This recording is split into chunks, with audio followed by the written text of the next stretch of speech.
FBI surveillance and wiretapping. FBI Director J. Edgar Hoover personally ordered surveillance of King, with the intent to undermine his power as a civil rights leader. The Church Committee, a 1975 investigation by the U.S. Congress, found that from December 1963 until his death in 1968, Martin Luther King Jr. was the target of an intensive campaign by the Federal Bureau of Investigation to neutralize him as an effective civil rights leader. In the fall of 1963, the FBI received authorization from Attorney General Robert F. Kennedy to proceed with wiretapping of King's phone lines, purportedly due to his association with Stanley Levison. The Bureau informed President John F. Kennedy. He and his brother unsuccessfully tried to persuade King to dissociate himself from Levison, a New York lawyer who had been involved with Communist Party USA. Although Robert Kennedy only gave written approval for limited wiretapping of King's telephone lines on a trial basis, for a month or so, Hoover extended the clearance so his men were unshackled to look for evidence in any areas of King's life they deemed worthy. The Bureau placed wiretaps on the home and office phone lines of both Levison and King, and bugged King's rooms in hotels as he traveled across the country. In 1967, Hoover listed the SCLC as a black nationalist hate group, with the instructions, no opportunity should be missed to exploit through counterintelligence techniques the organizational and personal conflicts of the leaderships of the groups, to ensure, the targeted group is disrupted, ridiculed, or discredited. NSA monitoring of King's communications. In a secret operation codenamed Minaret, the National Security Agency monitored the communications of leading Americans, including King, who were critical of the U.S. war in Vietnam. A review by the NSA itself concluded that Minaret was disreputable if not outright illegal. Allegations of communism. For years, Hoover had been suspicious of potential influence of communists in social movements such as labor unions and civil rights. Hoover directed the FBI to track King in 1957, and the SCLC when it was established. Due to the relationship between King and Stanley Levison, the FBI feared Levison was working as an agent of influence over King, in spite of its own reports in 1963 that Levison had left the party and was no longer associated in business dealings with them. Another King lieutenant, Jack Odell, was also linked to the Communist Party by sworn testimony before the House Un-American Activities Committee, WAC. Despite the extensive surveillance conducted, by 1976 the FBI had acknowledged that it had not obtained any evidence that King himself or the SCLC were actually involved with any communist organizations. For his part, King adamantly denied having any connections to communism. In a 1965 Playboy interview, he stated that there are as many communists in this freedom movement as there are Eskimos in Florida. He argued that Hoover was following the path of appeasement of political powers in the South and that his concern for communist infiltration of the civil rights movement was meant to aid and abet the salacious claims of Southern racists and the extreme right-wing elements. Hoover did not believe King's pledge of innocence and replied by saying that King was the most notorious liar in the country. After King gave his "I Have a Dream" speech during the March on Washington on August 28, 1963, the FBI described King as the most dangerous and effective Negro leader in the country. It alleged that he was knowingly, willingly, and regularly cooperating with and taking guidance from communists.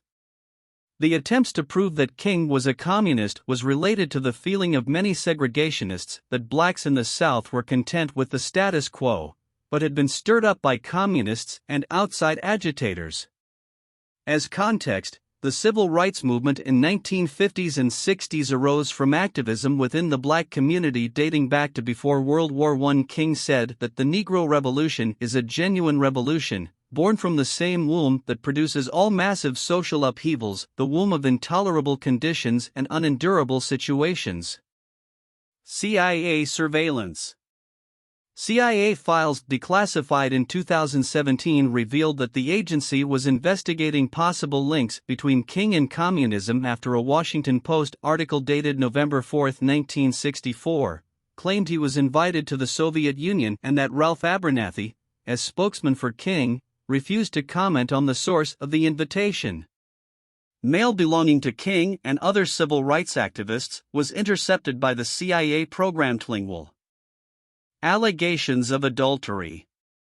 The FBI, having concluded that King was dangerous due to communist infiltration, began attempting to discredit King through revelations regarding his private life.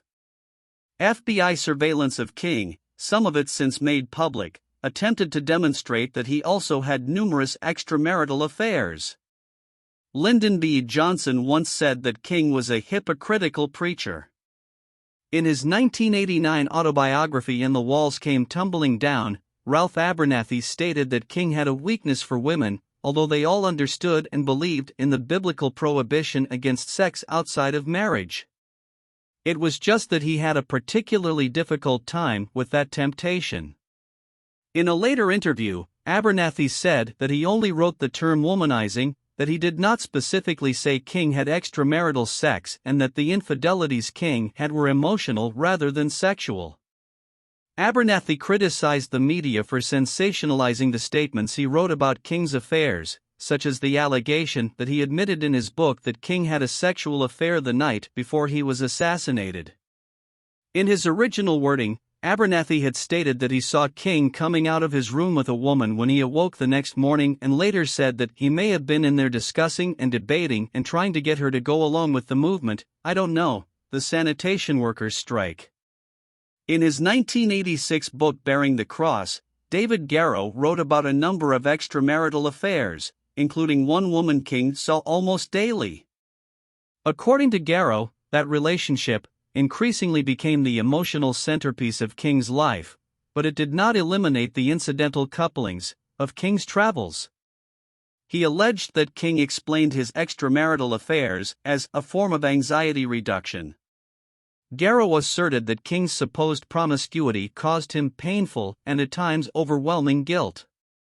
King's wife Coretta appeared to have accepted his affairs with equanimity, saying once that all that other business just doesn't have a place in the very high-level relationship we enjoyed.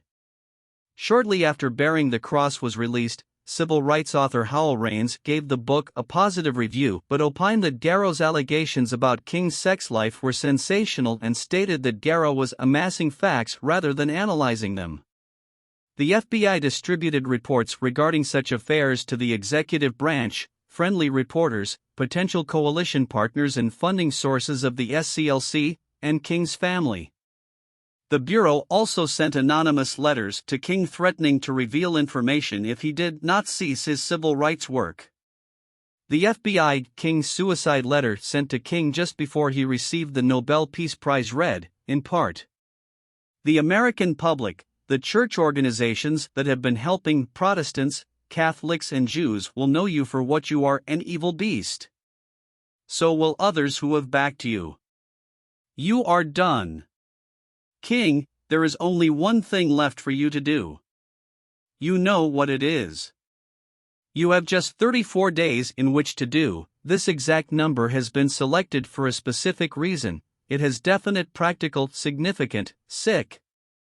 You are done. There is but one way out for you. You better take it before your filthy, fraudulent self is bared to the nation." The letter was accompanied by a tape recording excerpted from FBI wiretaps of several of King's extramarital liaisons. King interpreted this package as an attempt to drive him to suicide, although William Sullivan, head of the Domestic Intelligence Division at the time, argued that it may have only been intended to convince Dr. King to resign from the SCLC.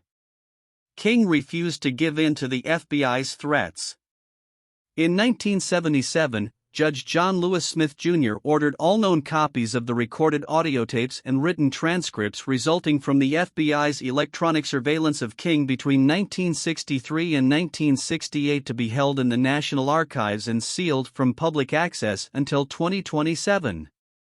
In May 2019, an FBI file emerged on which a handwritten note alleged that King looked on, laughed and offered advice as one of his friends raped a woman.